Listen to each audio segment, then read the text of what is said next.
E aí pessoal, tudo bem? Gostaram da última aula? Espero que sim.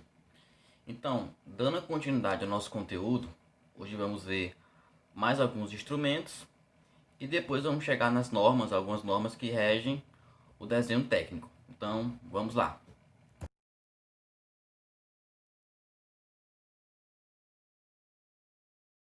Bem, na aula passada nós vimos, o último instrumento foi o esquadro, que na verdade são um par de esquadros que consistem em dois retângulo, um escaleno e outro isósceles, que servem para diversas construções de desenho, traçar linhas paralelas, linhas oblíquas e que vão nos auxiliar na maioria dos desenhos.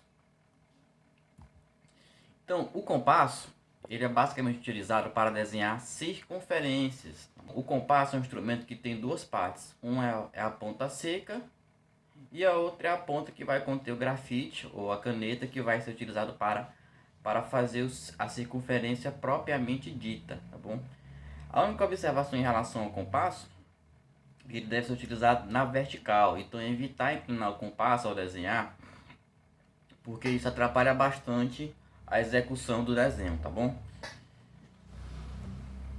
O nosso próximo instrumento é a curva francesa.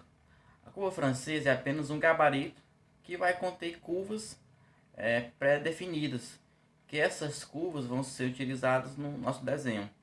Então, basicamente, a curva francesa é isso, é um gabarito que tem curvas pré-definidas, curvas que normalmente não seriam possíveis de serem executadas com facilidade usando apenas o compasso. Então, ele também é de material geralmente acrílico e transparente, para nos permitir ver o que está depois desse compasso, dessa curva francesa. Outro instrumento é a nossa prancheta. A prancheta é basicamente uma base em que você vai fixar o seu papel para executar o seu desenho. Então, logo que existem pranchetas para diversos tipos de papéis. Quanto maior a prancheta, melhor para você desenhar. Bom, então é um retângulo, né? Geralmente feito de madeira, para você apoiar o seu desenho. E uma única dica é que deve ser uma superfície lisa e também em um local que deve estar bem iluminado para você poder ver bem o seu desenho durante a sua execução.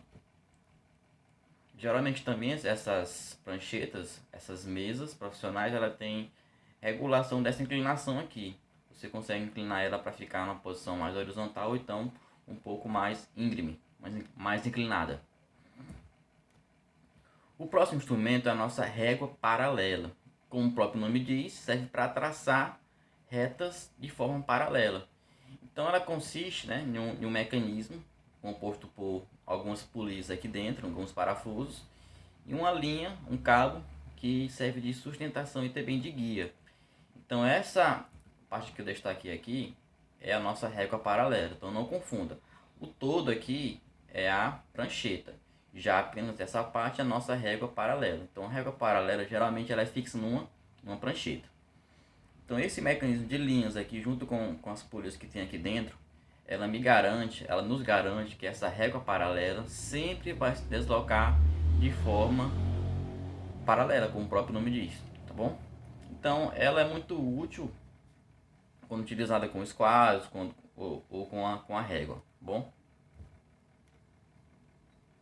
Outro instrumento é a nossa régua T. A régua T, assim como a régua paralela, vai nos auxiliar no traçado de linhas paralelas, tá bom? Linhas paralelas e linhas verticais. Basta apenas eu inverter aqui a direção da minha régua paralela.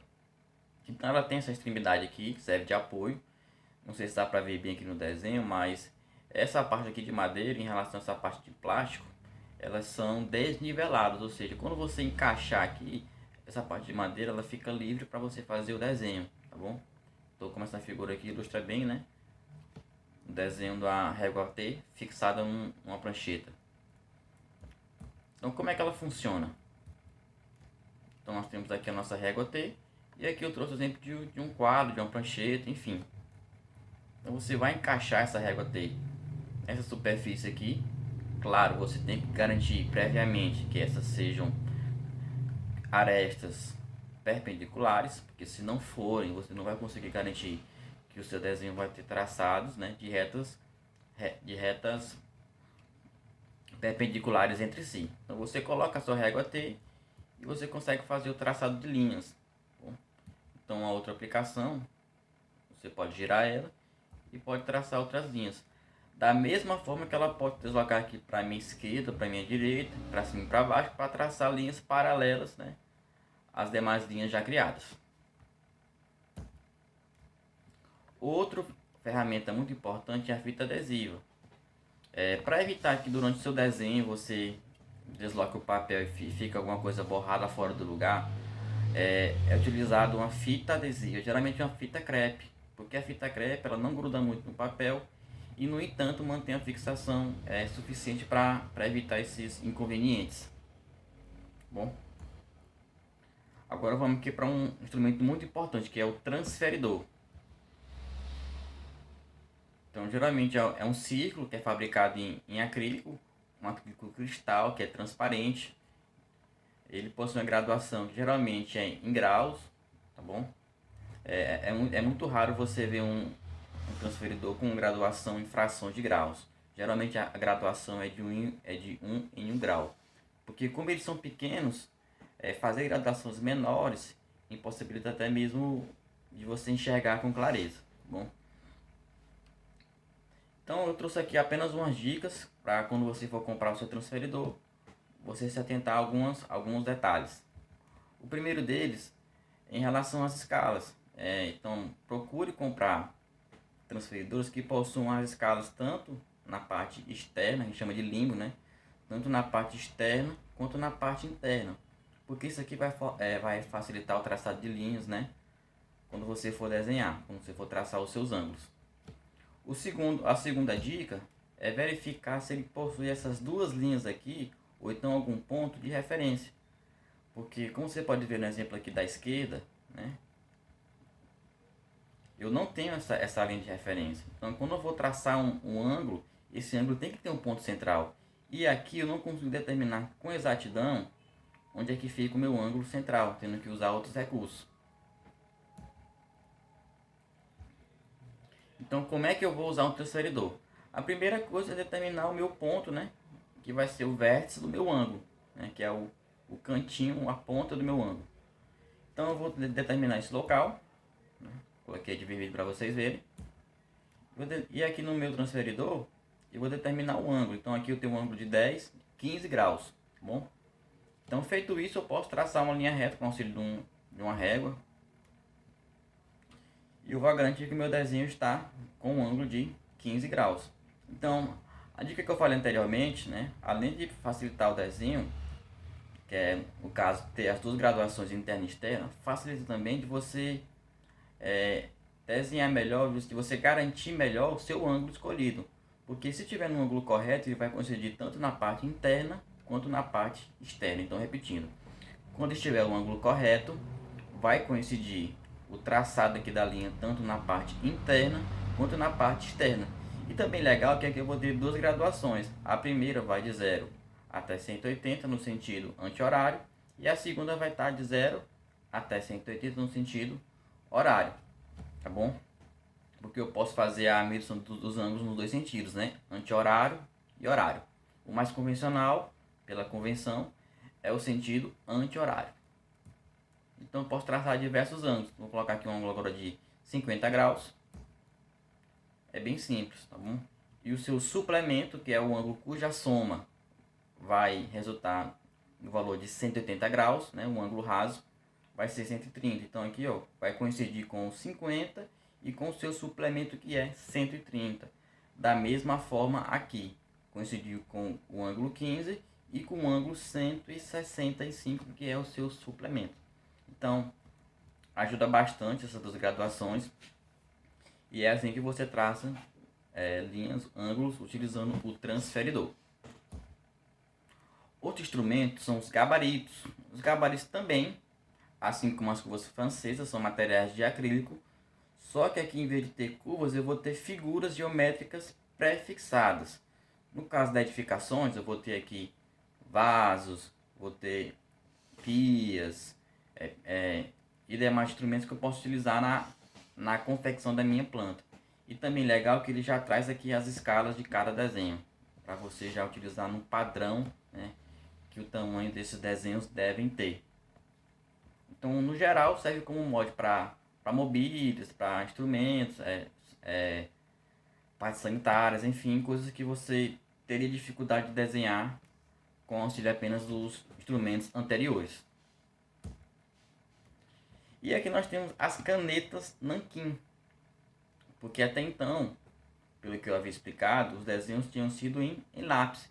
Então, para deixar o desenho de forma definitiva, eu vou utilizar as canetas Nanquim, que assim como os lápis também possuem graduação aqui, dá para ver, de 0,1 até 0,8, que vai implicar na espessura do traçado da minha linha, tá bom? E você vai escolher de acordo com a sua necessidade. Outro instrumento muito utilizado é o normógrafo, também conhecido como aranha. Então eu trouxe aqui apenas como efeito de curiosidade, porque até para você comprar hoje esse instrumento é bem difícil, porque ele está em desuso, tá bom? Mas ele era utilizado para desenhar caracteres, ele tinha aqui caracteres padrão, e você conseguia desenhar as letras utilizando o normógrafo, para evitar fazer essas desenho das letras e números, né, dos caracteres à mão, utilizar um instrumento para ficar mais alinhado e mais padronizado. E agora eu tenho o bigode também, que na verdade é uma escova utilizada para manter o seu desenho limpo. Que você vai observar que durante o desenho, o grafite do seu lápis ou da sua lapiseira, ele vai soltar fragmentos, um pouco de pó, e se você não limpar de forma imediata, quando você coloca a sua mão sobre o desenho e desliza, vai acabar manchando. Então, para evitar esse inconveniente, a gente usa um bigode. Aí a pergunta é, professor, por que é bigode, né? Por que o nome bigode? Então, a resposta é simples, né? Porque parece de fato um bigode, bigode grosso. Agora vamos para a caligrafia técnica. Então vamos bem rápido aqui também, porque apesar de ser importante, hoje com o recurso de programas de desenho por computador, já trazem as fontes com esses padrões aí, basta você utilizar. Nas nossas aulas, eu não vou ser tão rigoroso quanto a formatação dessas linhas aí. Mas é bom saber que existe uma norma, né, que é a NBR 8402, de 1994, que normatiza a confecção de caracteres, né, que são as letras e os números utilizados no meu desenho. Tá bom? Então isso é para evitar alguns inconvenientes como ilegibilidade e também garantir uma uniformidade nos meus desenhos técnicos. Então aqui eu tenho uma série de relações que vai ter entre cada dimensão dessa, altura, da minha letra maiúscula, letra minúscula, espaço entre caracteres, espaço entre linhas, largura da linha, enfim. Então para cada desenho desse aqui, eu vou ter essas dimensões, né? Essas relações aqui, sendo que H vai ser sempre a dimensão da letra maiúscula do meu desenho, e as demais vão ser as frações, né, em relação a esse H. Então aqui, por exemplo, a letra minúscula, que vai ter a altura C, vai corresponder a 7 décimos da altura H. Então aqui, por exemplo, de 3,5 milímetros, vai corresponder a 2,5 milímetros. E assim por diante. Então lembrem aqui que o interessante é que apenas a linha de base, né, a distância entre a linha de base, que é a linha que vai traçar aqui por baixo da cada caractere, é a linha que é a linha da folha que você desenha, né? A distância entre uma linha e outra vai ser de 14 décimos em relação à altura da minha letra maiúscula, tá bom? Então vamos agora ver um pouco sobre formatos e dimensões do papel, né? Nós vimos que o papel é feito da série A. Agora nós vamos ver mais coisas sobre o papel de desenho, como quais são as margens, quais são as áreas para desenho, para legenda, para carimbo, e como se dobra cada tipo de folha. Então na aula passada eu expliquei que a menor folha para desenho técnico é a folha de papel A4, tá bom? Então cada folha de desenho ela tem que ter no mínimo esses três espaços aí: o espaço para desenho, o espaço para texto e o espaço para a legenda, tá bom? Então aqui ilustrando, lembrando também que essas folhas podem ser dispostas, podem ser usadas, podem ser dispostas tanto na forma vertical, como na forma paisagem, né, landscape. Então nós temos aqui o espaço para legenda, o espaço para texto e o espaço para desenho. Então você deve organizar o seu desenho de forma que não fique poluído e fique bem discriminado cada parte. Lembrando que essa linha aqui, apesar de estar desenhada, é apenas para efeito de ilustração. Você não coloca uma linha para diferenciar o que é desenho e o que é texto. Vai ter uma linha apenas delimitando a minha legenda e as margens, ou melhor, as bordas do meu papel. Então aqui, para definir bem, o meu papel ele vai ter algumas regiões. O limite do papel, onde ele termina, eu chamo de margens do meu papel, tá bom? E as linhas que eu vou traçar para limitar o meu espaço de desenho, eu vou chamar de borda, tá bom?